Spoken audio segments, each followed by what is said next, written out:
এলাকার লোকেরা সকলেই কবরস্থানে ছুটে আসার পর কোদাল দিয়ে যখন মুসলমান ভাইরা আমার এই মাটিগুলা যখন সরাইতেছিলেন, কি আশ্চর্য ব্যাপার! একটু পূর্বেই তো লাশের ভিতর থেকে গন্ধ বের হইতেছিল, দুর্গন্ধ। এখন কবরের উপর থেকে যখন কোদাল দিয়ে যখন মাটিগুলা সরাইতেছিলেন, কবর ভেদ করে এমন সুগন্ধি, কবরের ভেদ করে মাটি ভেদ করে এমন সুগন্ধি বের হইতেছিল, সমস্ত মানুষের নাকের ডগায়, নাকের ভিতরে যে সুগন্ধিটা ঢুকতেছিল ওই রকম সুগন্ধি ইতিপূর্বে আর কেউ শোকে নাই। সুবহানাল্লাহ বলে। হুজুর তখন বললেন, এই তাড়াতাড়ি করো, বাঁশগুলা সরাও, দাউদগুলা তাড়াতাড়ি সরা দাও। আস্তে আস্তে করে তালাইগুলা, দাউদগুলা যখন একটা একটা করে সরাইতেছিল মুসলমান, একটা একটা যখন বাঁশগুলা সরাইতেছিল, আসসালামু আলাইকুম আল কারীমে স্বাগতম।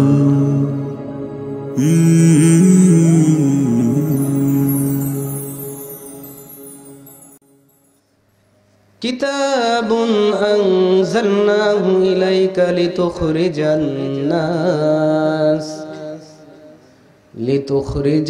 নাস মিনাজ যুলুমাতি ইলান নূর।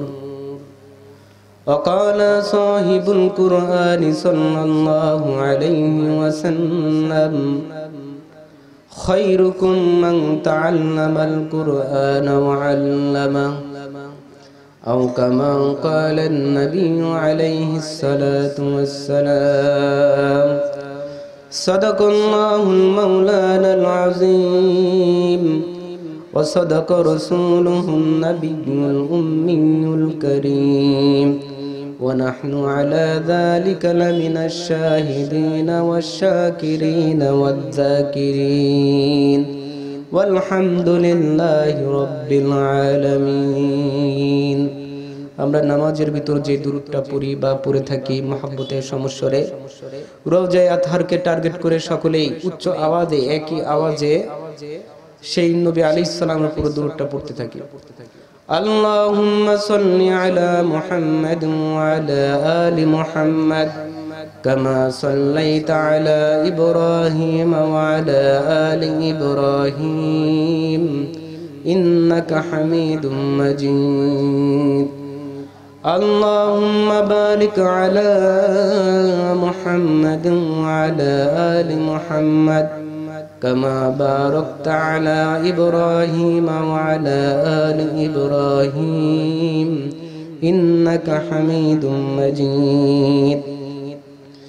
يا صاحب الجمال وإن يا سيد البشر من وجهك المنير لقد نور القمر بلغ العلا بكماله كشف الدجى بجماله حسنت جميع خصاله صلوا عليه وآله بر محمد میرا سونم صد سلام بر محمد میرا سونم صد سلام شفیع مجرما یوم القیام پڑھو تو درود مصطفیٰ صلی علی محمد اگدا کوشا ہے دعا صلی علی محمد بلغ العلا بکمالی حسنت جميع خصاله صلوا عليه وآله الحمدلله। তেলকুপি মধ্যপাড়া যুব সমাজের উদ্যোগে ৬ষ্ঠ বার্ষিকী তাফসীরুল কোরআন মাহফিলের সভাপতি, প্রধান অতিথি, বিশেষ অতিথি উপস্থিত মুআজ্জাজ মুকাররম হযরত বুজুর্গ উলামায়ে কেরাম, সর্বোপরি আল্লাহর দরবারে লাখ কোটি শুকরিয়া যে আল্লাহ পাক ফিতনাহের এই জামানার মধ্যে, প্রচন্ড শীতের মধ্যে আল্লাহ পাক কুরআনুল কারীমের এই জান্নাতের এই বাগানে উলামায়ে কেরামের সুহবতে আসবার বসবার যে আল্লাহ পাক তৌফিক ইনায়াত করলেন, সকলে বলি আলহামদুলিল্লাহ। খাবার খাইছেন? খেয়ে আসছেন নাকি?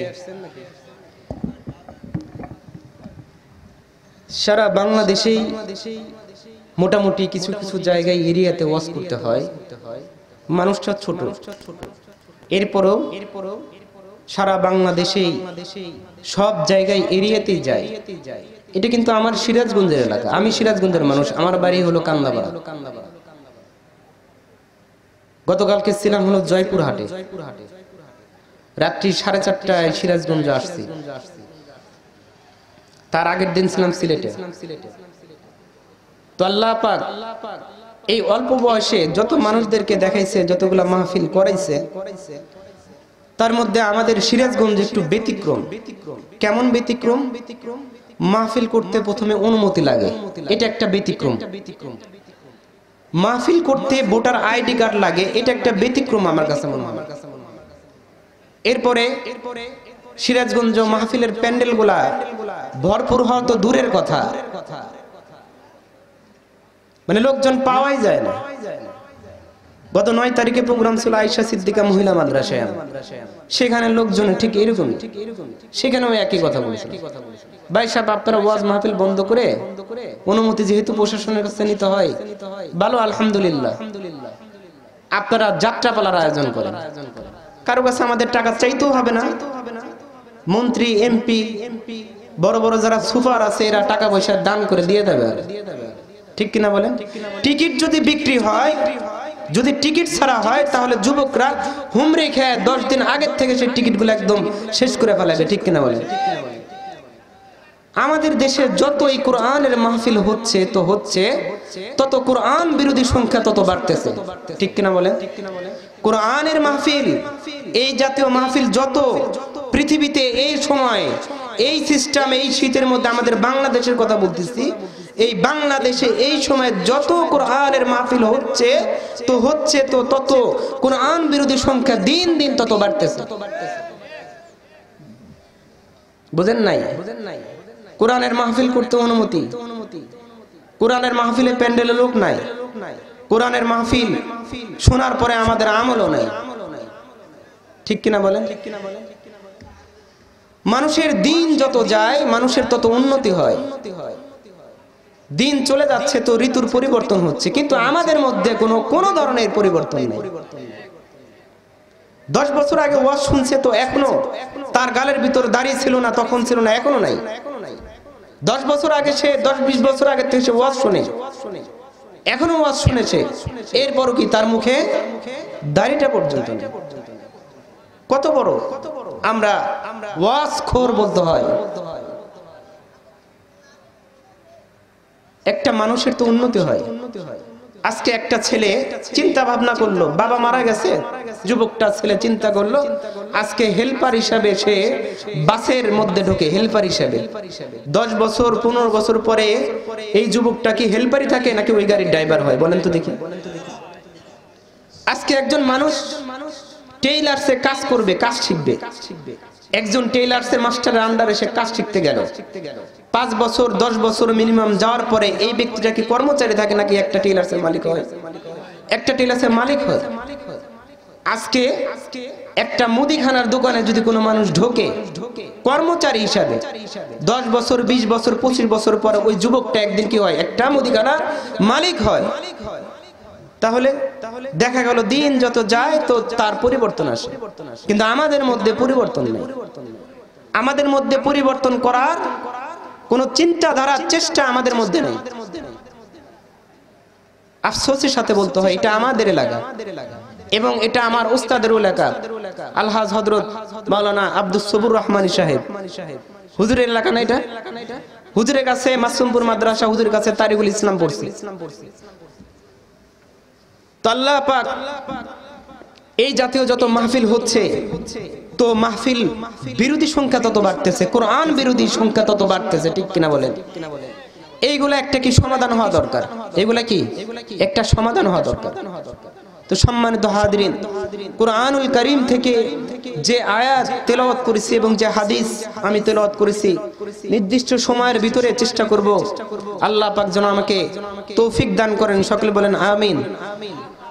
আমি যে আয়াত তেলাওয়াত করেছি এটা সূরাতুল ইব্রাহিম, সূরা ইব্রাহিমের প্রথম নাম্বার আয়াতের অংশ বিশেষ। এটা পুরো আয়াত পড়ি নাই, এটা হলো কি আয়াতের অংশ বিশেষ। এই আয়াতের ভিতরে আল্লাহ পাক রব্বুল ইজ্জত ওনার হাবিব হযরতে মুহাম্মদ রাসূলুল্লাহ সাল্লাল্লাহু আলাইহি ওয়াসাল্লামকে ডেকে বলতেছেন, ওগো রাসূল, কিতাবুন আনজালনাহু ইলাইক, ওগো রাসূল, আমি আপনাকে কুরআন নামক ম্যাগনেটটা দান করেছি, আপনার উপর নাজিল করেছি। কেন করেছি জানেন? কে বলতেছে এই কথা? কাকে বলতেছে?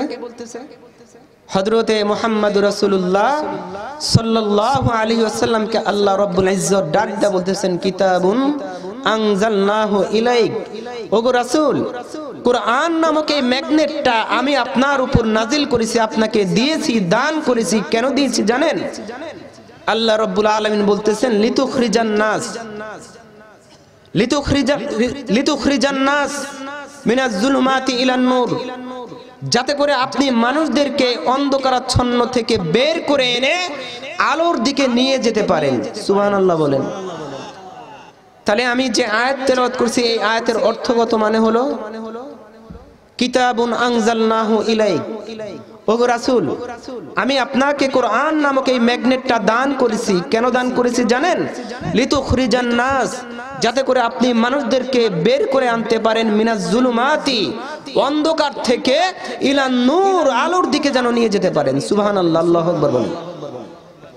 আল্লাহর রাসূল হাদিস শরীফের মধ্যে বলেন, খায়রুকুম মান তাআল্লামাল কুরআনা ওয়া আল্লামা, খায়রুকুম মান তাআল্লামাল কুরআনা ওয়া আল্লামা।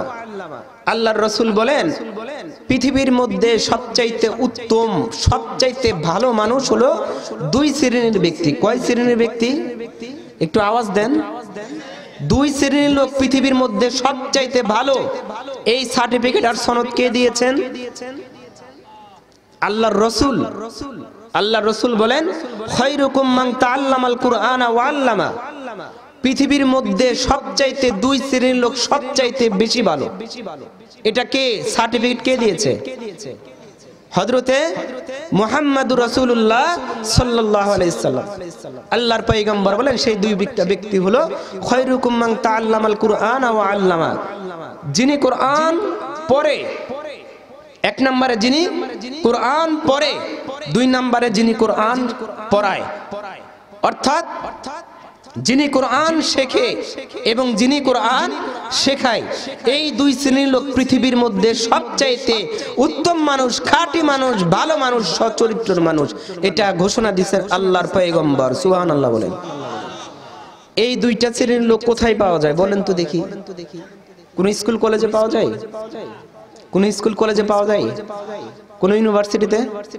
কোথায়? মাদ্রাসায়। কোন মাদ্রাসায়?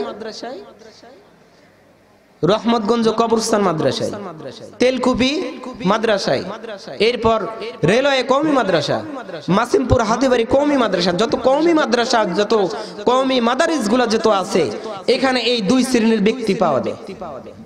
যিনি কোরআন শেখে পড়ে তাকে বলা হয় তালিবুল ইলম, ছাত্র, আর যিনি শেখায় এবং পড়ায় তাকে বলা হয় উস্তাদ। এই দুই শ্রেণীর মানুষকে আল্লাহর রাসূল একদম সনদ দিয়ে দিয়েছেন, একদম সনদ দিয়ে দিয়েছেন যে এই দুই শ্রেণীর লোক পৃথিবীর মধ্যে সবচাইতে বেশি উত্তম এবং ভালো। আবার সুবহানাল্লাহ বলেন। আজকে সেই কোরআন আমাদের ঘরে আছে কি নাই? কেমনে ভাবে আছে? কিভাবে কোরআন আছে বলেন তো দেখি? তক্তার উপরে আছে, তক্তার উপরে আছে, এরপর ওয়ার্ডরোবের উপরে আছে। কোরআন কি আজকে কি পড়া হয় ঘরে? নিয়মিত কি কোরআন পড়া হয়? কেন পড়া হয় না? কারণ আজকে আপনাদের মাহফিলের উপস্থিতি দিতে এটা প্রমাণ। এটা কিসের মাহফিল? কোরআনের মাহফিল। এই কোরআনের মাহফিলের উপস্থিতি বোঝায় মানুষের সাথে কোরআনের সাথে কতটা সম্পর্ক, কোরআনের সাথে মানুষের সাথে কতটা সম্পর্ক। আজকে কোরআনের মাহফিলে উপস্থিতিটা বোঝাইতেছে যে তেলকুপি মানুষের এলাকার মধ্যে এদের কোরআনের সাথে কতটা সম্পর্ক, এটা উপস্থিতিটাই বোঝাইতেছে। এক বছর আগে এক লোক ফোন করছে, হুজুর একটা মাসলা জানতে চাই। ভালো করে শোনেন, মা বোনরা আছে তো না, মা বোনেরা একটু ভালো করে শোনেন। এক বছর আগে একটা লোক আমাকে ফোন করছে, হুজুর একটা মাসলা জানতে চাই। কি জানতে চাই? মাসলা জানতে চাই। আমরা তো মুফতি সাহেব মানুষ, আমাদের কাছে তালাকের মাসলা। সেদিন একজন মাসলা নিয়ে এসে, হুজুর মাসলা দেন, বউকে তো স্ত্রীকে রাগ করে আমি 3 তালাক দিয়ে ফেলাইছি। তা আমি বললাম যে ভাই 3 তালাক দিচ্ছেন তো হয়ে গেছে, মানুষ তো রাগ করে তো বউকে তালাক দেয়, ঠিক কিনা বলেন? নাকি কেউ এরকমই করে যে একটা গরু কিনছে, গরু কেনার পর জবাই করে এরপর দাওয়াত দেয়, লোকজন খাওয়ায়, তারপরে বউ তালাক দিছে, এরকম কি হয়েছে? রাগ করে তো তালাক দেয়। তো লোকটা মাসলা নিয়েছে, হুজুর ভুলে তো স্ত্রীকে মা করে ফেলাইছি। হাসতেছেন? নাউজুবিল্লাহ বলেন। স্ত্রীকে আম্মা ডাকে ফেলাইছি কেন? আমার স্ত্রীর চেহারাটা আমার মায়ের মতো। তো কত বড় নাদান, কত বড় জাহেল। তো লোকটা আমার কাছে ফোন করছে, হুজুর মাসলা জানতে চাই। কি মাসলা? আগে তো নেকের এরিয়া নেকের এরিয়াতে ছিল, আর বদের এরিয়া বদের এরিয়াতে ছিল। এটা ধরেন হলো বদের এরিয়া, আর এটা হলো নেকের এরিয়া। দুইটা কি একত্র হতে পারে নাই। এখন কেমন যেন হয়ে গেছে যে নেকের এরিয়াতে বদের এরিয়াগুলো ঢুকে পড়ছে, ঠিক কিনা বলেন? দেখেন না, মসজিদ হলো নেকের এরিয়া, সেখানে মোবাইল না ঢুকতেছে, নামাজের সময় নামাজরত অবস্থায় মুসল্লির পকেট থেকে রিংটোনে গান বেজে উঠতেছে, ঠিক কিনা? তাহলে নেকের এরিয়ার ভিতরে বদের এরিয়া ঢুকে গেছে। তো লোকটা যাই হোক প্রশ্ন করছে, হুজুর একটা মাসলা জানতে চাই। ভালো করে শোনেন। কি মাসলা? হুজুর ঘরের ভিতর তো টিভি আছে, ছবি আছে, এবং ঘরের ভিতরে কোরআনও আছে। আছে কিনা? ঘরের ভিতর কোরআনও আছে। তা আমার ঘরের ভিতর তো টিভি আছে, ছবি আছে, সেই ঘরের ভিতর কোরআনও আছে। এমতো অবস্থায় কোরআন আর টিভি ছবিকে এক ঘরে রাখা যাবে কিনা? জটিল প্রশ্ন না? তখন আমি লোকটাকে বললাম, ভাই তুমি তো ধর্মের ফয়সালা চাইতেছো। এই ধর্মের ফয়সালা চাওয়ার আগে আল্লাহ পাক প্রত্যেকটা মানুষকে একটা বিবেক দিয়েছে। স্ত্রীকে 3 তালাক দিয়েছেন, এটার জন্য তার হুজুরের কাছে যাওয়ার দরকার নাই যে স্ত্রী আছে কিনা, যার কোনো দরকার আছে? মনে করেন যে মিথ্যা কথা বলে ফেলাইছেন, বইলা ফেলাইছেন, তাহলে মিথ্যা কথা বলছেন কবিরা গুনাহ। মিথ্যা কথা বলা কি কবিরা গুনাহ?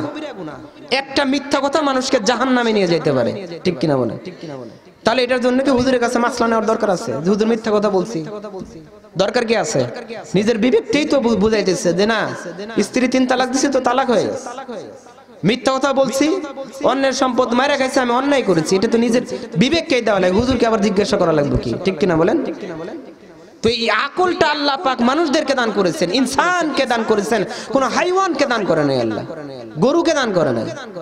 এই আকলটা আল্লাহ পাক মানুষদেরকে, ইনসানদেরকে দান করেছেন। তো আমি তাকে বললাম, ভাই তুমি তো ধর্মের ফয়সালা চাইতেছো, তো তার আগে তুমি বলো যে প্রত্যেকটা মানুষকে তো আল্লাহ পাক আকল দিছে, বিবেক দিছে, তোমার এই বিবেকে তোমার এই জ্ঞানে কি বলে? লোকটা একটু মুচকে হাসি দিয়ে বলতেছে, মোবাইলের অপর পাশে থেকে বলতেছে, হুজুর আমার তো বিবেকে যেটা বলে সেটা হলো যে ঘরের ভিতর কোরআন আছে, ছবি আছে। ছবি বলতে নেতা নেত্রীর ছবি, নায়ক নায়িকার ছবি আছে না? নায়ক নায়িকার ছবি আছে না ঘরের ভিতরে? নেতা নেত্রীর ছবি আছে, টিভিও আছে। তো এমত অবস্থায় আমার ঘরের ভিতরে টিভি আছে, ছবিও আছে, সেই হিসাবে আমার ঘরের ভিতরে, ওই একই ঘরের ভিতরে কোরআনটা রাখা যায় না। তখন আমি বললাম যে ঠিক ধরছেন। তো বললাম, ভাই মানুষের বিবেক হলো ছোট আদালত। মানুষের বিবেক কি? ছোট আদালত। কোরআন হলো সর্বোচ্চ আদালত।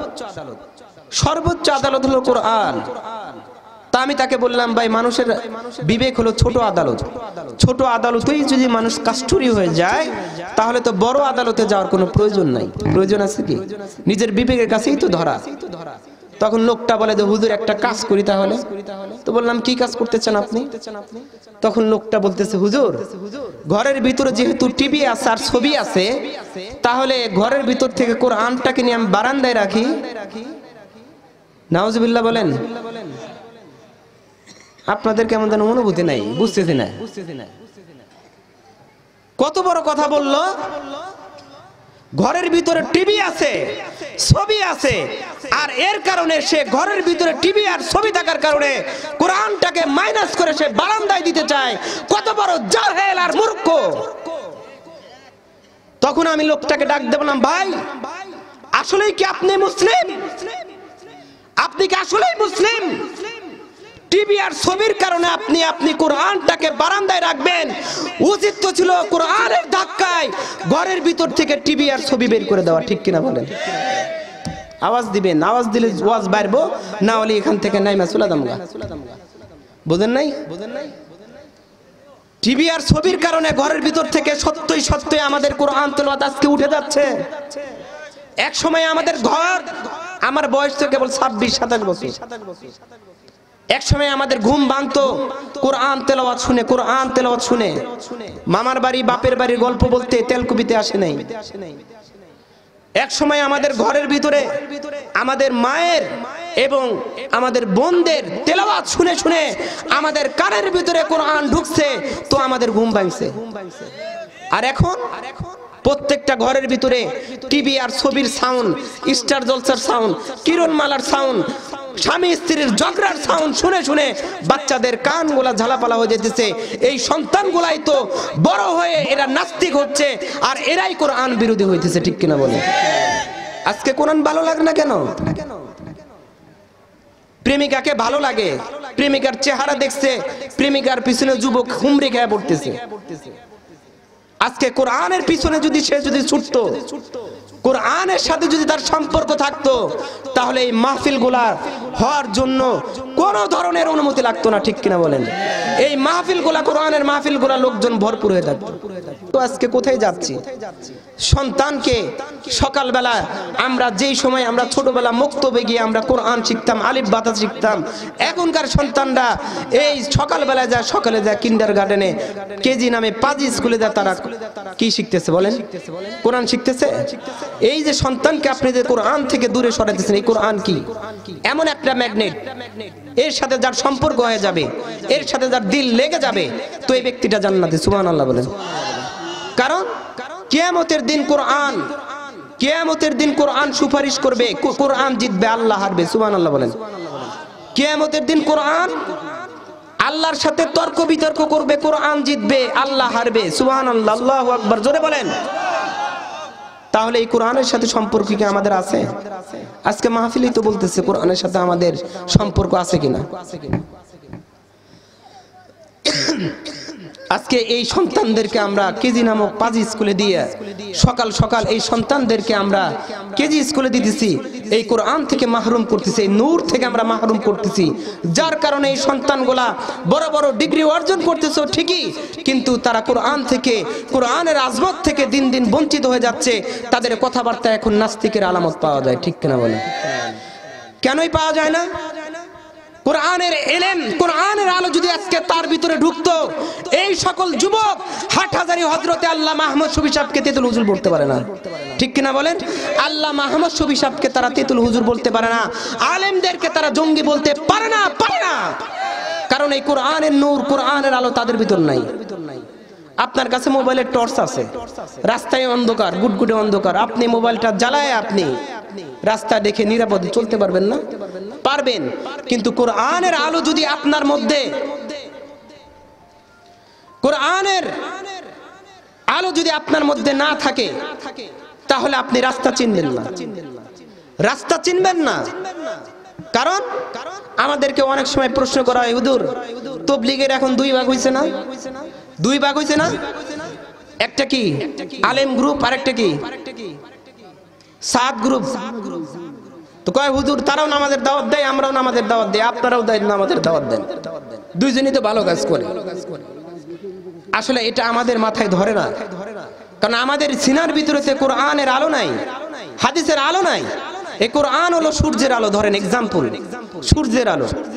আর হলো হাদিস, আল্লাহ রসুলের কৌল, যে হাদিসগুলো আছে, এই সুন্নাহগুলা, এগুলা হলো চন্দ্রের আলো।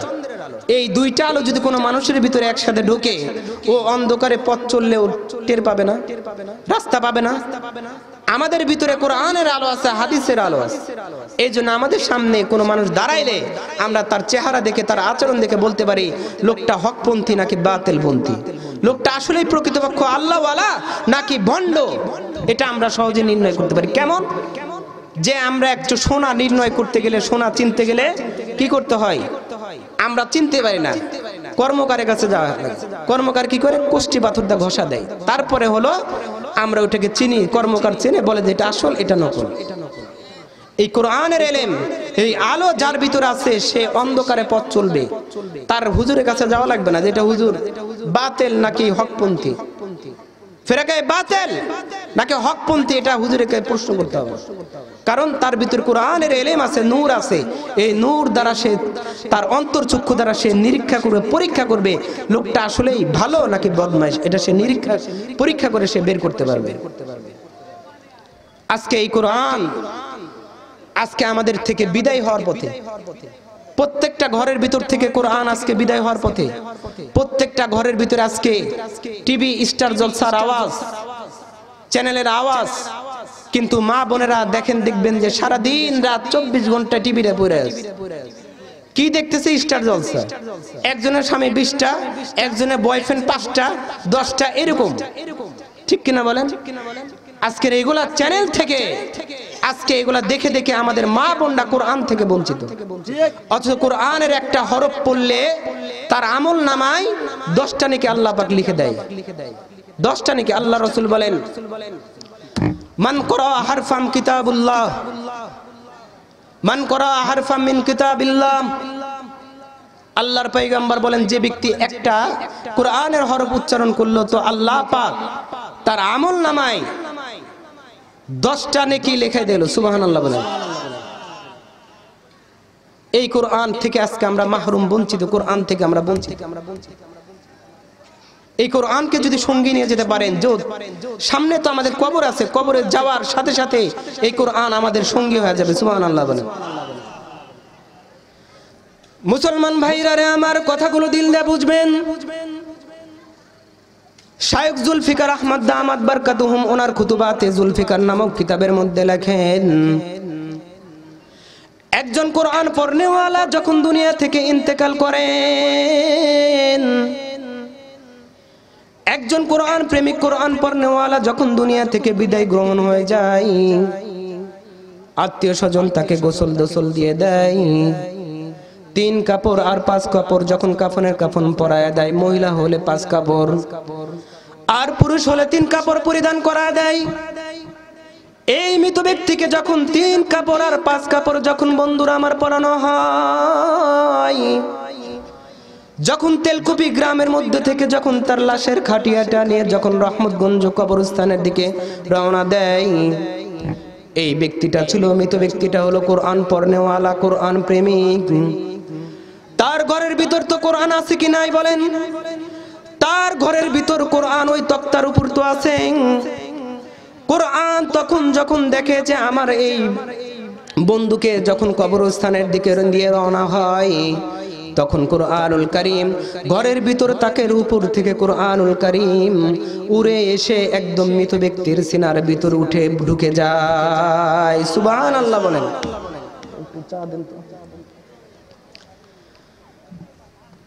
কোরআন তখন ঘরের ভিতর থেকে বের হয়ে মৃত ব্যক্তির সিনার মধ্যে, বডির মধ্যে ঢুকে যায়। মুসলমান, যখন এই ব্যক্তিটাকে নিয়ে যখন রহমতগঞ্জ কবরস্থান নিয়ে যখন জানাজা পড়ায় দাফন করে দেয়, যখন কবরের ভিতর 3.5 হাত অন্ধকার কবরের ভিতরে যখন মুসলমান ওই বডিটাকে যখন ঢুকে দেওয়া হয়, কবরের ভিতর অন্ধকার, সেখানে আলো বাতাসের কোনো ব্যবস্থা নাই, সূর্যের আলো যাওয়ার কোনো ক্ষমতা নাই, আছে কি নাই? সেখানে এনার্জি বাল্ব আর লাইটের কোনো ব্যবস্থা নাই। মুসলমান, যখন আত্মীয় স্বজন তাকে কমপ্লিট কবর দিয়ে যখন খালি খাটিয়াটা নিয়ে রহমতগঞ্জ কবরস্থান থেকে যখন 40 কদম যখন বাড়ির দিকে রওনা দেয়, তখন মুনকার নাকির কবরের ভিতরে এসে ওই মৃত ব্যক্তিকে সল জব করার জন্য রেডি হয়ে যায়। মুনকার নাকির এই মৃত ব্যক্তিকে উঠায় বসায় দেয় আর প্রশ্ন করতে থাকে, মান রব্বুকা, তোমার রবকে। এই যখন প্রশ্ন শুরু করে দেয় ও মুসলমান, ঠিক এমন সময় কুরআনুল কারীম ওই মৃত ব্যক্তিটার বডির ভিতর থেকে বের হয়ে একটা শিশু বাচ্চার অবয়ব নিয়ে পুরা কবরটাকে এসে আলোকিত করে দেয়। সুবহানাল্লাহ বলেন। কুরআনুল কারীম একটা শিশু বাচ্চার নাই, একটা শিশু বাচ্চার নাই, পুরা কবরটাকে সে 3.5 হাত কবরটাকে আলোকিত করে দেয়। কোরআন তখন সেখানের কবরের ভিতরে মৃত ব্যক্তিকে প্রশ্ন করে, তোমার কোনো ভয় নাই?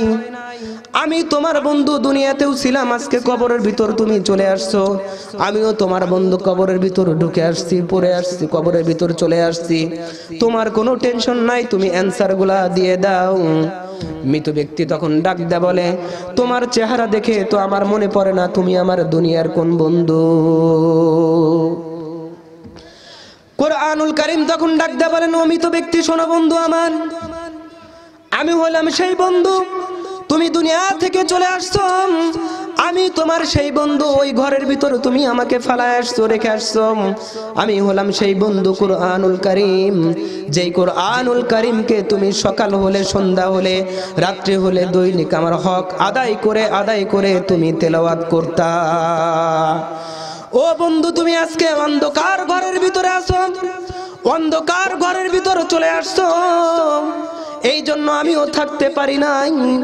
যেহেতু তুমি আমাকে দুনিয়াতে ভালো আচরণ করেছো, আমার হকগুলো আদায় করেছো, আজকে কবরের ভিতর আসছি, আমিও তোমার হকগুলো আদায় করতে চাই। মৃত ব্যক্তি ডাক দেয়া বলে, কবরের ভিতরে আমার কি হক তুমি আদায় করবা? কুরআনুল কারীম ডাক দেয়া বলেন, আমি আল্লাহ রাব্বুল আলামিনের কাছে সুপারিশ করে তোমার কবরটাকে জান্নাতের বাগান বানায় দিব। সুবহানাল্লাহ বলেন।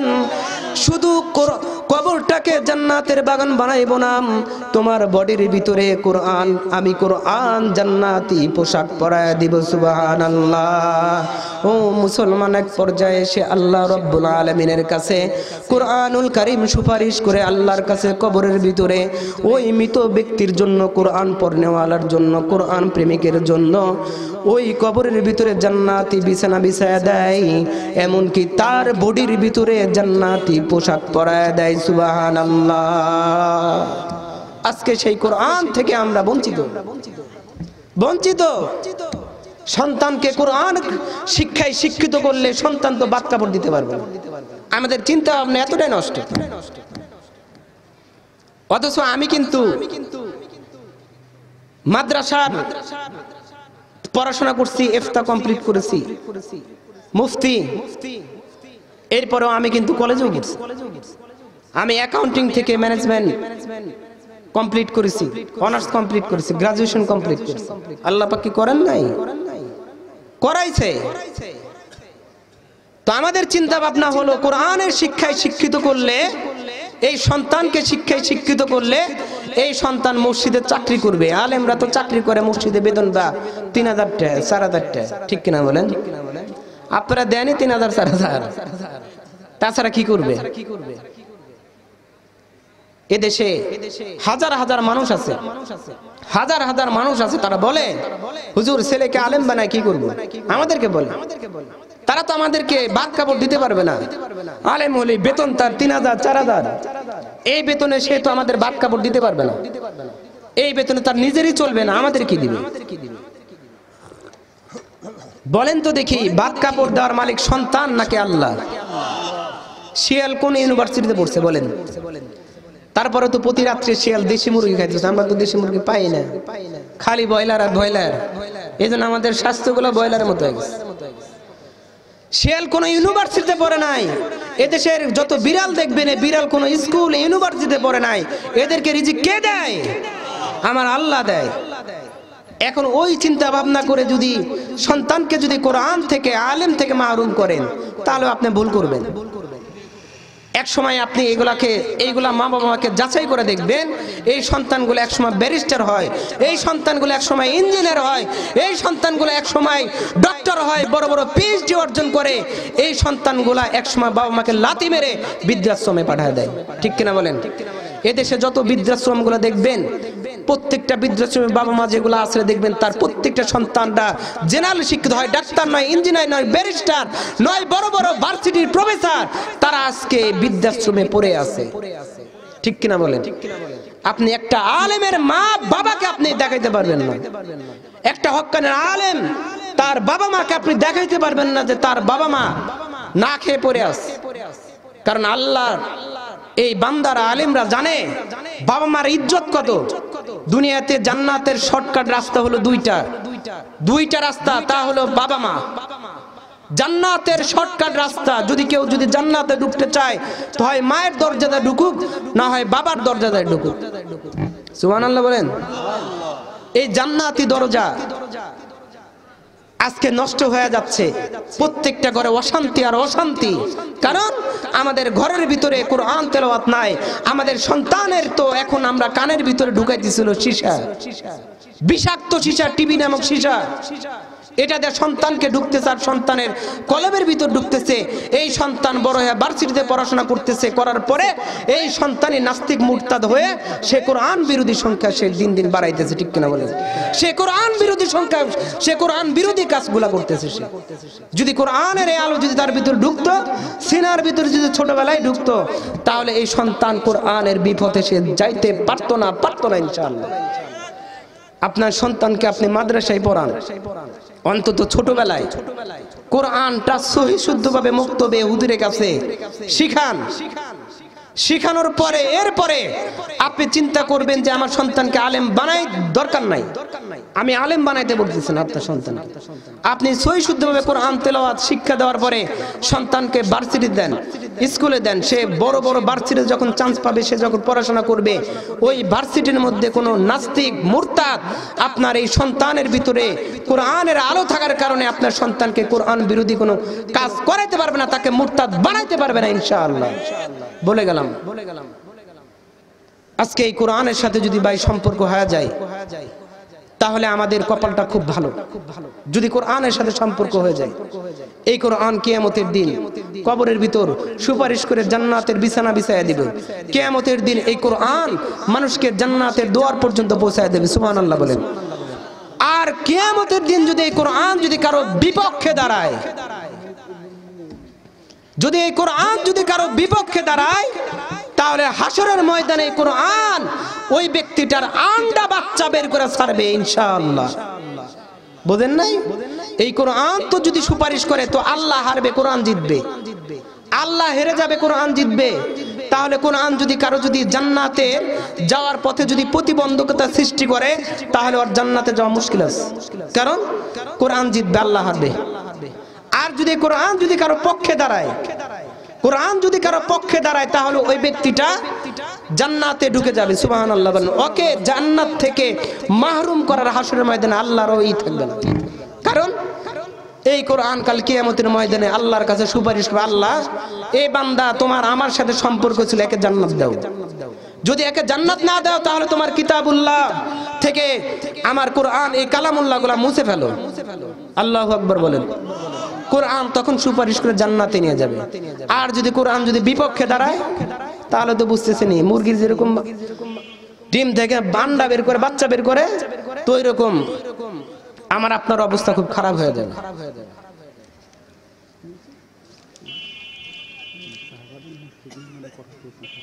আচ্ছা, এই হলো কথা।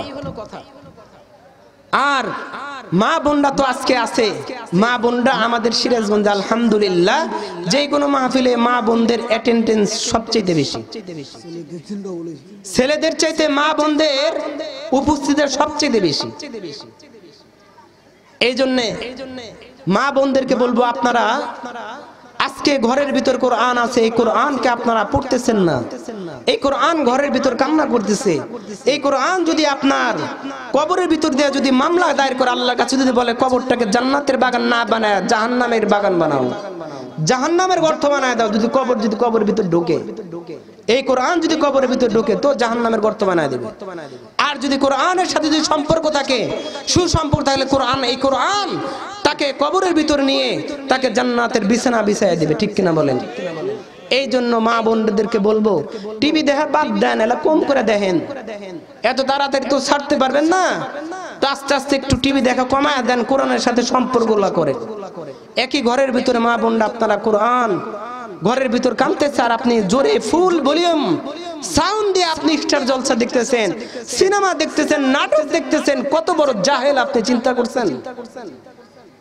এই কোরআন থেকে আপনি নিজে মাহরুম হইতেছেন, আপনি তেলাওয়াত থেকে মাহরুম হয়ে যাইতেছেন। দিন দিন আপনার যত বয়স হইতেছে তত আপনি কবরের দিকে যাচ্ছেন। মানুষ দুনিয়াতে এসে দুইটা জিনিস তালাশ করে, একটা হলো তার রিজিক। তার রিজিক যেখানে যাবে সে সেখানে ছুটে যাবেই। যার রিজিক খানা যেখানে থাকবে সে সেখানে ছুটে যাবে। আর যার মৃত্যু যেখানে লেখা আছে সে নৌকা ভাড়া করে হলেও সে সেখানে গিয়ে মরবে। ঠিক কিনা বলেন? এই দুইটা জিনিস আমরা দুনিয়াতে এসে তালাশ করতেছি। এই জন্য আমি বলি যে এটা তালাশ করার কোনো প্রয়োজন নাই। রিজিকের জিম্মাকে আল্লাহ পাক, উনি টেনশন করুক, আমার টেনশন করা দরকার নাই। এই যে রাত্রে রাত্রে যে ঘুরি, কত কি যে খাই, আজকে এখানে তো খাইলাম মুরগির মাংস, গরুর মাংস, এরপর কত ধরনের খাবার, আমাদের আর ভাল লাগে না। আমরা একটু আলু ভর্তা, একটু মুসুরের ডাউল, একটু শাক ভাজা, এগুলা দেন। আল্লাহ পাক আজকে আলেম বানাইছে, কত সম্মান দিয়েছে আল্লাহ পাক। এই জন্য সন্তানকে আলেম বানাইতে হবে। রাজি আছেন তো ইনশাআল্লাহ? সন্তানকে আলেম বানাইলে লাভ কি? যে একটা সন্তানকে যখন আলেম বানাইবেন, এই সন্তান যখন আপনি দুনিয়া থেকে চলে গেলেন, আপনার সন্তানটা যখন আপনার লাশের সামনে দাঁড়ায় যখন জানাজা নামাজ পড়াইবে, এই সন্তান, আপনারা তো ইমাম সাহেব ভাড়া করে নেয় জানাজা পড়ান। এখন মনে করেন যে এলাকার মানুষ মনে গেছে আমি এসে জানাজা পড়ে দিছি, আমার তো সে বাবাও না মাও না, আমার তো চোখ দেবে পানিও বেরোবে না, আমার দিল থেকে দোয়াও তো আসবে না। আসবে কি? কিন্তু আমার বাবা মারা গেছে, আমার বাবার জানাজাটা আমার মেজো ভাই পড়াইছে, মুফতি আহমদুল্লাহ সিরাজি, নাম শুনছেন হয়তো বা? মুফতি আহমদুল্লাহ সিরাজি, যে গোশালা নর্দান ফাওয়া মুর্শিদ ইমাম সাহেব কদিব সাহেব। তো কোন সন্তান যদি তার বাবা মার জানাজা পড়ায় দাঁড়ায় যদি দোয়া করে, আর এই সন্তানের চোখের পানি যদি তার যদি জানাজা নামাজ পড়া অবস্থায় যদি নাকের ডোগার আগা পর্যন্ত চলে আসে, তো আল্লাহ পাক ওই মায়ের ওই বাবার সমস্ত গুনাহ, তামাম জীবনের গুনাহ কথা আল্লাহ মাফ করে দেয়। সুবহানাল্লাহ বলেন। নাকের ডোগার আসে এবং কবরের আযাব আল্লাহ পাক মওকুফ করে দেয়। সুবহানাল্লাহ বলেন। তাহলে ওই দিনের জন্য তো অন্তত সন্তানকে আলেম বানাইতে হবে। ঠিক কিনা? এই জন্য আলেম বানাইতে হবে, কোরআন শিক্ষায় শিক্ষিত করতে হবে। এতে লাভটা হলো, আমি আপনাদেরকে বলতেছি, যারা এখন পর্যন্ত কোরআন শেখে নাই, বয়স ধরেন বয়স হয়ে গেছে, অনেক বুড়া মানুষ দেখতেছি যাদের পাউটা একবারে কবরে, দুই পাও চলে গেছে, দুই পাও চলে গেছে। এখন তার কোরআন শেখা সম্ভব না। এখন কি কোরআন শিক্ষা করাটা আমাদের সম্ভব না, বয়স হয়ে গেছে। আপনারা একটা কাজ করবেন, কাজটা হলো কোরআন পড়া পারেন না, কিন্তু নামাজ পড়ার পরে কোরআনটাকে ধরবেন, ধরে চুমু খাইবেন, চুমু খাইবেন, বুকের ভিতর জড়ায় ধরবেন, আর কোরআন খুলে খুলে হাত দিয়ে স্পর্শ করে করে কাঁদবেন, একটু কান্নার ভাব নিয়ে আসবেন।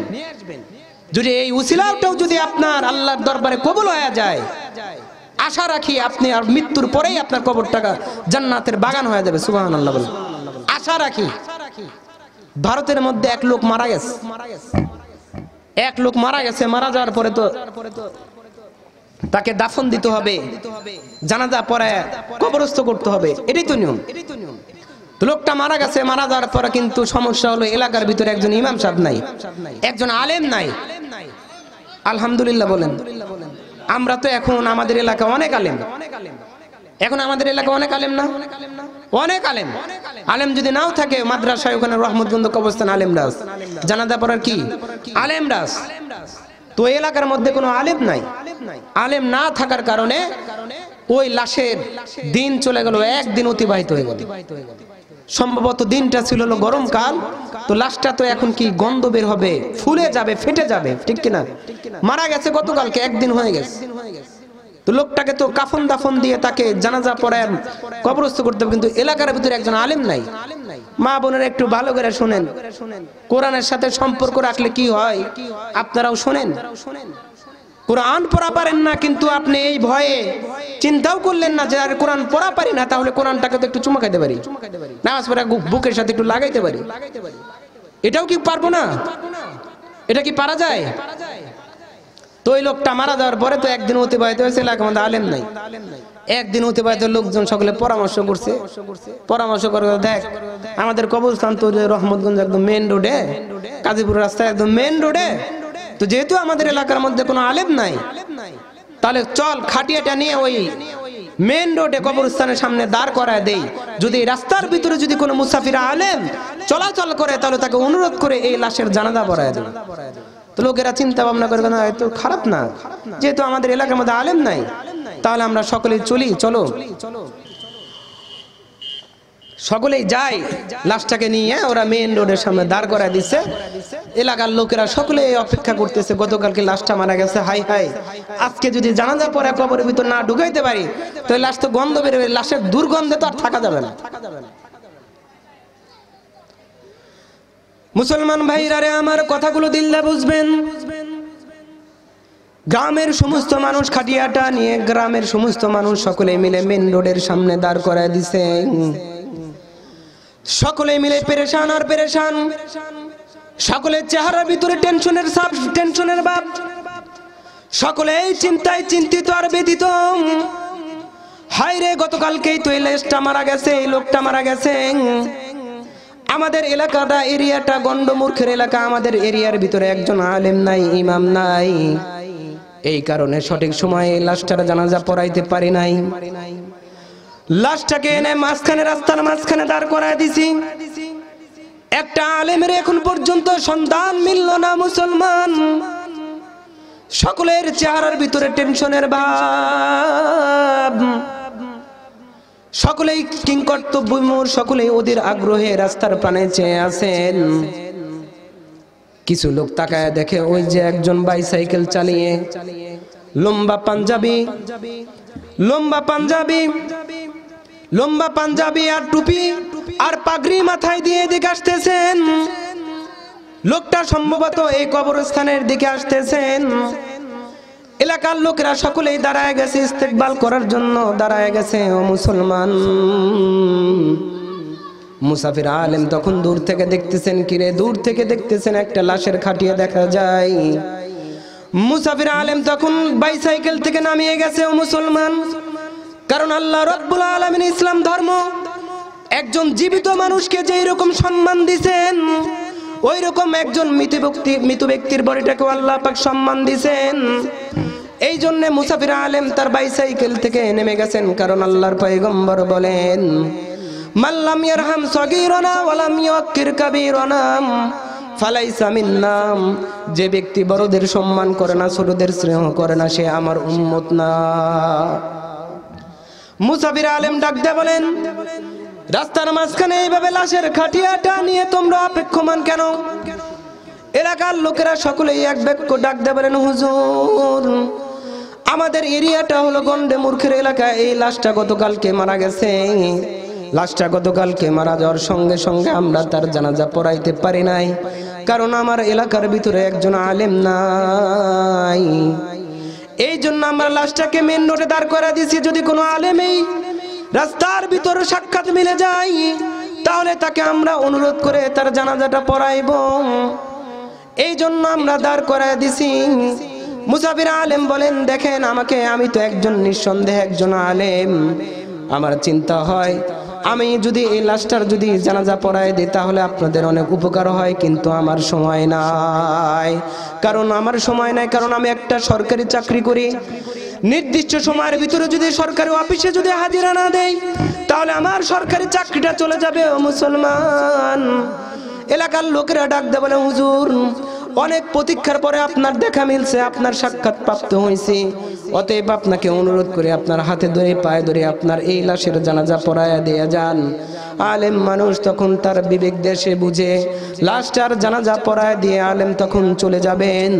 এলাকার লোকেরা ডাক দেয় বলে, হুজুর আমরা তো মূর্খ মানুষ, কিভাবে লাশটাকে কবরের ভিতরে কোন তরিকায় রাখতে হয় তা আমরা জানি না। হুজুর তাদের এই দ্বিতীয় আবদারটা মানলেন। হুজুর নিজেই কবরের ভিতর নামায় লাশটাকে নামাইলেন। কেবলামুখী তার চেহারাকে ঘুরায় দিয়ে দাফন করায় দিয়ে হুজুর অফিসে চলে গেলেন। যাওয়ার পর হুজুর তার পকেটে হাত দিয়েছেন, দেখেন তার উপরের পকেটে তার অফিসের জরুরি কিছু কাগজপত্র ছিল, এই কাগজগুলা নাই। হুজুর বললেন, চিন্তা করলেন, কিরে বাড়ি থেকে বের হয়েছিলাম কোথাও তো নামি নাই, শুধু ওই কবরস্থানে দাঁড়াইছিলাম, সম্ভবত ওই কবরস্থানের ভিতরে আমার কাগজগুলা পড়ে গেছে, মূল্যবান কাগজগুলা পড়ে গেছে। এই কাগজগুলা না হলে তো আমার চাকরিটা চলে যাবে। হুজুর তখন মুসাফির আলেম অফিস থেকে বের হয়ে কবরস্থানে চলে যায়।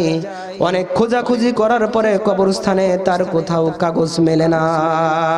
হুজুর তখন চোখ বুঁদে একটু চিন্তা করলেন, হায় রে, কাগজটা না হলে তো আমার চাকরি চলে যাবে, আমি তো আর কোথাও যাই না, এই কবরস্থান ছাড়া তো আর কোথাও যায় নাই। হুজুর একটু চিন্তা করার পরে বলল, হ্যাঁ মনে পড়েছে, যখন আমি লাশটাকে কবরের ভিতর শোয়াইতেছিলাম উপর হয়ে, ঠিক ওই সময় হয়তো আমার উপরের পকেট থেকে কাগজগুলা সম্ভবত কবরের ভিতরে পড়ে গেছে। আর দেরি না করে ওই এলাকার ভিতরে ঢুকে গেছে, এলাকার লোকদেরকে সকলকে ঘটনা অবহিত করছে।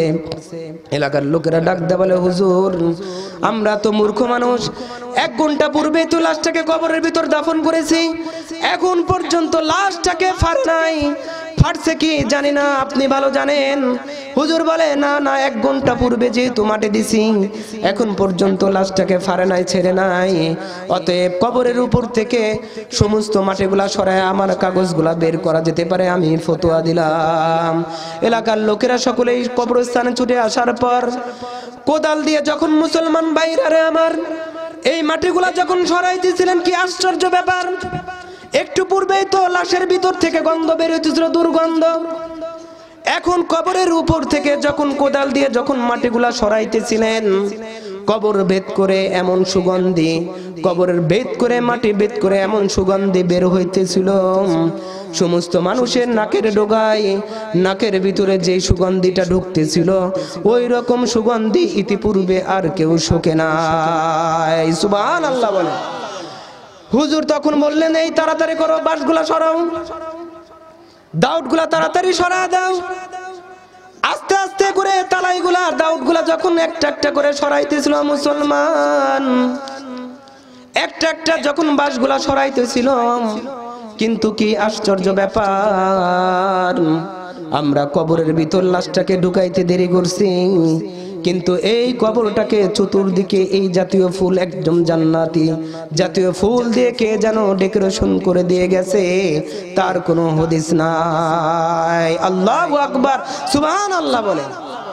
হুজুর ডাকদা বলেন, কে রে, ওই তো মাথার কাছে আমার কাগজগুলা পাওয়া যায়, তাড়াতাড়ি কাগজগুলো আমাকে হাতের মধ্যে দিয়ে দাও। কাগজগুলা দেওয়ার পরে হুজুর অর্ডার করে, কোনো কাল দেরি করো না, কবরটাকে আবার পূর্বের মতো করে দাও।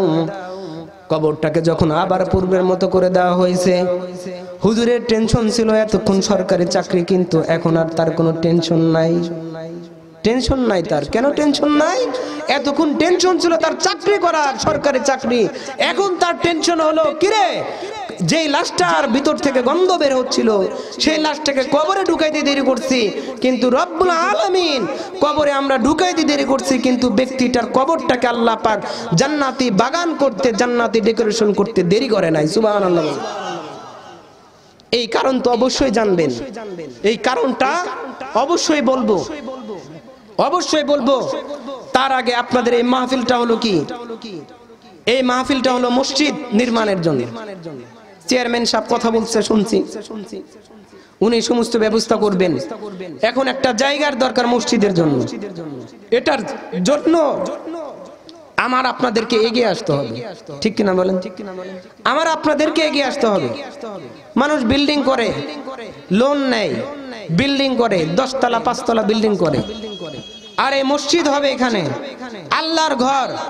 এই আল্লাহর ঘরের জন্য আমার আপনার সর্বোচ্চ চেষ্টা করতে হবে, জায়গা কেনার জন্য সর্বোচ্চ চেষ্টা করতে হবে। কারণ এই জায়গাটা যদি আমি আপনি যদি অংশীদারিত্ব থাকি, তাহলে আল্লাহর ঘরের অংশীদারিত্ব হইলাম। সুবহানাল্লাহ বলে। আর এই মসজিদ আল্লাহর ঘর। কিয়ামতের দিন সমস্ত মসজিদ হাসরের ময়দানে দাঁড়ায় যাবে। দাঁড়ায় যাওয়ার পরে আল্লাহ পাক অর্ডার করবে যে তোমরা সকলে জান্নাতে চলে যাও। সুবহানাল্লাহ বলেন। তখন কাবা ঘর হবে মেইন ইঞ্জিল, ট্রেনের ইঞ্জিল দেখেন না, কাবা ঘর হবে মেইন ইঞ্জিল। আর পৃথিবীর সমস্ত মসজিদগুলা এই কাবা ঘরের পিছনে তারা বগি লেগে লেগে থাকবে এবং আল্লাহ পাক অর্ডার করবে এই মসজিদ নির্মাণে যারা ছিল, এই মসজিদে যারা নামাজ পড়তো, তারা এই মসজিদের ভিতরে উঠে যাও, এই বগির ভিতরে উঠে যাও। সুবহানাল্লাহ, আল্লাহু আকবার বলুন। সকলেই মিলে সকলেই এই মুসাফির আলেমের টেনশন হলো তার মতো যেন আমার কবরের বাগানটা যেন জান্নাতি বাগান হয়ে যায়। মুসাফির আলেম তার সরকারি চাকরির টেনশন ভুলে গেলেন। মুসাফির আলেম ডাক দিয়ে বলেন, এলাকার লোকেরা, এই মৃত ব্যক্তির কি এমন আমল ছিল একটু বলো। এলাকার লোকেরা এক বাক্য সকলেই মিলে বলে উঠলেন, এই লোকটা ছিল একজন কৃষক মানুষ, একদম গন্ডমূর্খ মানুষ, তার কোনো আমল নাই, এমন কোন আমল তার চোখে পড়ে না, এমন কোন আলেম তার চোখে পড়ে না। 1000 দান করলে 2000টা জরিমানা। যাক আলহামদুলিল্লাহ, উনি আমাদের এলাকার না, চন্দিরাজগাতে আমাদের আসলাম ভাইয়ের বন্ধু, আমারও বন্ধু। তো আল্লাহ পাক উনি 1000 টাকা দান করেছেন, সকল বলেন আমিন। আল্লাহ ওনার জানে মালের মধ্যে বরকত দান করে, সকল বলেন আমিন। ওনার ব্যবসার মধ্যে আল্লাহ পাক বরকত দান করে, সকল বলেন আমিন। মুসাফির আলেম ডাক দিয়ে বলেন, এই লোকটার কি এমন আমল ছিল আমার জানতে হবে। এলাকার লোকেরা বলে, এই লোকটা হলো কৃষক মানুষ ছিল, এর কোনো আমল ছিল না, এমন কোনো আমল নাই আমরা দেখি না। মুসাফির আলেম ডাক দিয়ে বলেন, এর কি স্ত্রী দুনিয়াতে বেঁচে আছে নাকি? মৃত ব্যক্তির এলাকার লোকেরা সকলে বলে, মৃত ব্যক্তির স্ত্রী বেঁচে নাই, সে অনেক আগেই মারা গেছে। মুসাফির আলেম ডাক দিয়ে বলে, তার কোনো সন্তান আছে নাকি? এলাকার লোকেরা ডাক দিয়ে বলে, হ্যাঁ, একজন কন্যা সন্তান উনি দুনিয়াতে রেখে গেছেন। একটাই কন্যা সন্তান, আদরের কন্যা সন্তানকে নিজের গৃহে বিয়ে দিয়ে জামাইকে ঘর জামাই রেখে দিয়েছেন, তার কাছেই রেখে দিয়েছিলেন। হুজুর তখন বললেন, তার কাছে নিয়ে চলুন। এলাকার লোকেরা মুসাফির আলেমকে নিয়ে তার ঘরের ভিতরে চলে গেলেন। মুসাফির আলেম পর্দা মেনটেন করে পর্দার অন্তরাল থেকে আম্মা জানকে সালাম জানাইলেন। ডাক দিয়ে বললেন, মুসাফির আলেম, আম্মা জান, তোমার আব্বাকে তো আমরা কবরের ভিতরে ঢুকাইতে দেরি করছি, কিন্তু আল্লাহ রাব্বুল আলামিন তোমার আব্বার কবরটাকে জান্নাতি ডেকোরেশন করতে দেরি করে নাই। সুবহানাল্লাহ বলেন। ও মা, তোমার আব্বার কি এমন আমল ছিল যে আমলের কারণে আল্লাহ রাব্বুল আলামিন তোমার আব্বার কবরটাকে জান্নাতের বাগান বানায় দিবেন? কন্যা সন্তানটা ডাক দিয়ে বলেন, আঙ্কেল, আমার আব্বা একজন গন্ডমূর্খ মানুষ ছিল, কৃষক লোক ছিলেন, তার কোনো ইবাদত বন্দিগি নাই, তার কোনো এমন কোনো আমল আমার চোখে পড়ে না। মুসাফির আলেম আবার সাউন্ড দেয়, আবার ডাক দেয়, আম্মা জান একটু চিন্তা করে দেখো। এক পর্যায়ে তার কন্যাটা যখন চোখ বন্ধ করে একটু চিন্তা ভাবনা করে বললেন, আঙ্কেল, একটু মনে পড়েছে আমার আব্বা যখন ক্ষেত খামারে কাজ করত, কৃষক মানুষ ছিলেন, ক্ষেত খামারে কাজ করত, বিকাল বেলা ক্ষেত থেকে এসে উনি ওই যে আমাদের পুকুর পাড় দেখা যায় ওখানে গোসল করতেন, সুন্দরভাবে তিনি ওযু করতেন। ওযু করার পরে ঘরে এসে উনি নামাজ পড়তেন। নামাজ পড়ার পর সন্ধ্যাবেলায় উনি ওই যে আমাদের ঘরের তাকের উপর একটা কিতাব আছে, ওই কিতাবটা বের করে আমার আব্বা অঝর ঝরে কাঁদতেন আর চুমু খাইতেন আর বুকের ভিতর জড়ায় ধরতেন আর বলতেন, এ भी सच है, এ भी सच है, এ भी खुदा का फरमान है। মুসাফির আলেম তখন বললেন, কোন সে কিতাব? ও মা, কোন সে কিতাব? কন্যাটা তখন বলে, আঙ্কেল, ওই যে ঘরের ভিতরে তাকের উপর ওই যে কিতাব। মুসাফির আলেম তখন কিতাবটা হাতে নিলেন। হাতে নেওয়ার পর জুজদানটা খুললেন, এই তো আর কোনো কিতাব না, এটা হলো আমার আল্লাহ পাকের কালামুল্লাহ, আল কুরআনুল কারীম। এই কিতাবের সাথে ইনি সম্পর্ক রাখছেন, তিনি তো পড়া জানতেন না। পড়া জানার কারণে এই ব্যক্তিটা কোরআনকে চুমু খাইছে আর বুকের ভিতর জড়ায় ধরছে, আর কোরআনের প্রতিটা অক্ষর ধরে ধরে সে কাঁদছে, আর আল্লাহকে বলছে A B such hey, A B such hey, A B খুদা কা ফরমান হে। আল্লাহু আকবার বলেন।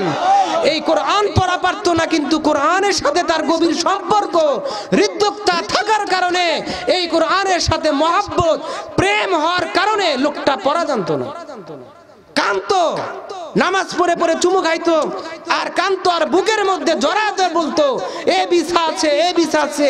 এটা সত্য কিতাব, এর মধ্যে কোনো ভুল নাই, এটা কোনো সন্দেহের কোনো কিতাব নাই, এটা সত্য কিতাব, এটা আমার আল্লাহ পাকের কিতাবুল্লাহ না, শুধু এটা কালামুল্লাহ। আল্লাহু আকবার, সুবহানাল্লাহ বলে। এই সম্পর্ক থাকার কারণে, কোরআনের সাথে তার ডাইরেক্ট সম্পর্ক হওয়ার কারণে এই ব্যক্তিটা মারা গেছে। তো লোকজন তাকে কবরের ভিতর ঢুকাইতে দেরি করছে, কিন্তু রব্বুল আলামিন তার কবরটাকে জান্নাতের বাগান বানাইতে দেরি করে নাই। সুবহানাল্লাহ বলেন। আজকে এটা কিসের মাহফিল? কোরআনের মাহফিল।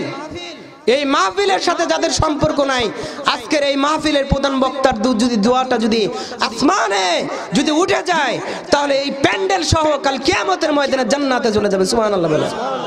আশা তো রাখি এই মাহফিল আজকে আল্লাহ পাকের কাছে কবুলিয়াতের তো আশা রাখি ইনশাআল্লাহ। এই মসজিদের সাথে, জায়গার সাথে সম্পর্ক রাখবেন। এই মসজিদের সাথে, এই জায়গার সাথে যদি আপনার যদি পরিশ্রম, টাকা, এগুলা দিয়ে যদি আপনার সম্পর্ক হয়, আপনি দুনিয়াতে একটা ভালো আমলও করেন নাই, মারা গেছেন। তো মসজিদের জায়গার সাথে সম্পর্ক থাকার কারণে, আল্লাহর ঘরের সদস্য মেম্বারশিপ হওয়ার কারণে, রব্বুল আলামিন এই উসিলার কারণে আপনাকে জান্নাতে ঢুকায় দিবেন। সুবহানাল্লাহ বলেন। উসিলা লাগবে, উসিলা লাগবে। রাস্তার ভিতরে গাড়ি চলে, মেন রোডে হানিফ গাড়ির সামনে, পিছনে শ্যামলী গাড়ি। হানিফ গাড়ির ড্রাইভারের যদি মাথার মধ্যে যদি সাইড দেওয়ার যদি চিন্তা যদি না থাকে, তাহলে শ্যামলী গাড়ি ওকে কখনোই ওভারটেক করতে পারবে না। সামনের গাড়ি আগে সাইড দিবে, তারপরে পিছনের গাড়ি ওভারটেক করবে, ঠিক কিনা বলেন? কিয়ামতের ময়দানে আল্লাহ যদি উসিলা নিয়ে যদি সাইড না দেয়, জান্নাতে যাওয়া বিপদ আছে। আমল দিয়ে কখনো জান্নাতে যাওয়া যাবে না। কিয়ামতের দিন আল্লাহ পাক উসিলা তালাশ করবে, এই উসিলা অনুযায়ী আমাকে আপনাকে জান্নাতে ঢুকিয়ে দিবে। উসিলা তালাশ করবে। কিয়ামতের দিন কিতাবের মধ্যে আসছে, শেষ করে দিব। কিয়ামতের দিন এক যুবককে আল্লাহ ডেকে বলবে, এই নাফরমান বান্দা, দুনিয়াতে আল্লাহকে মানুষ নাই, আল্লাহকে ডাকস নাই, যা আজকে তোর স্থান জাহান্নাম, দৌড় দে। যুবকটা আল্লাহর অর্ডারে সে জাহান্নামের দিকে দৌড় দিবে। আল্লাহ কবে, এই দাঁড়া, বললাম জাহান্নামে যাওয়ার জন্য, তুই জাহান্নামের দিকে দৌড় দিছস। আল্লাহ ডাক দে, বলো আল্লাহ, দুনিয়াতে হায়াতে জীবদ্দশায় তোমার একটা অর্ডারও মানি নাই, একটা অর্ডারও তোমার মানি নাই, হুকুম মানি নাই। আজকে হাসরের ময়দানে তুমি একটা হুকুম করছো, জাহান্নামে চলে যা। এই জন্য তোমার হুকুমটা মানলাম, যে আজকে শেষ হুকুমটা তোমার মানি। আল্লাহ পাকের দয়ার সাগরে আল্লাহ পাক বলবে, যা, তোকে মাফ করে জান্নাতে দিলাম। সুবহানাল্লাহ। উসিলা লাগবে না? এই মসজিদ উসিলা, এই মাহফিল উসিলা, এগুলা পোস্ট অফিস। এই মাহফিলে যা দান করবেন আল্লাহর কাছে চলে যাবে, মসজিদে যা দান করবেন এগুলো আল্লাহর কাছে চলে যাবে, মাদ্রাসায় যেগুলো দান করবেন সেগুলো আল্লাহর কাছে চলে যাবে। পোস্ট অফিসে মানুষ চিঠি ছাড়ে, প্রিয়তমার কাছে চিঠি লেখে, চিঠি ছাড়ে দিয়ে দেয়। এখন তো মোবাইলের যুগ। পোস্ট অফিসে ছাড়ার পরে এখান থেকে সিলেট পাঠাইছে, তো চিঠি 2-4 দিন পরে প্রিয়তমা পায়ে গেছে না। এখানে দান করবেন, মসজিদ মাদ্রাসায় দান করবেন, এগুলো আল্লাহর পোস্ট অফিস। এখানে ছেড়ে দিবেন তো আল্লাহ পেয়ে যাবে। হাসরের ময়দানে এগুলা বের করবে, বের করার পর আল্লাহ পাকের উজিলায় যদি আপনার দানের নেক মাকসাদটা যদি ঠিক থাকে, তো এই উজিলায় আল্লাহ পাক আপনাকে জান্নাতে দাখিল করা দিবেন। সুবহানাল্লাহ বলেন। আল্লাহ পাক সকলকে এই মসজিদের Hey there. Subscribe to my channel.